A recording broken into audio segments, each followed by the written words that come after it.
an ugly duckling with feathers all stubby and round, and the other birds in so many words say, get out.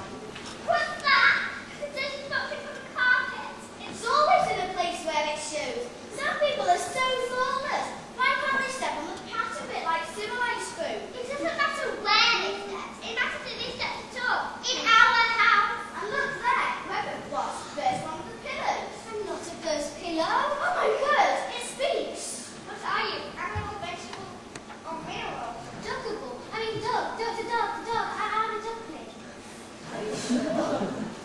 You're not a duck. Yes. Well, she must have been a sixth of power when she saw you. Really, but that's terribly good. I don't think I've ever seen such a big duckling. What's he doing in our house? I was sheltering from the cold. I saw the doors left open and didn't think it would hurt to step inside. Not hurt. The marks you made on the carpet will drive the old one around a further twist. Steady, Piggy. Don't upset yourself. Hormones run your mind. Irrational behaviour.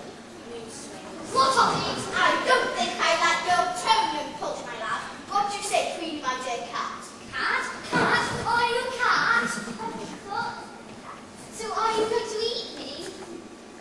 The very thought of it. I've never been into the bed butchering business. Couldn't be doing with all those feathers. It's like eating a meal and flossing your teeth at the same time. Now, when you're all the pictures, me as much fish. But the old woman's a person. Doesn't she hurt you?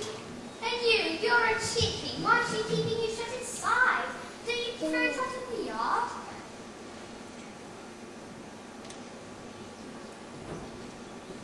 You must be crazy. All that scratching and scraping. I am on a settee at the moment. Queenie and I are domesticated, you see. But what do you do here all day? We sit and chat, and sometimes I will arch my back to let sparks fly from my fur. And then we sit and chat, and I might be on it. And is that it? What else is there for somebody to do? What do you do? Well, my absolute favourite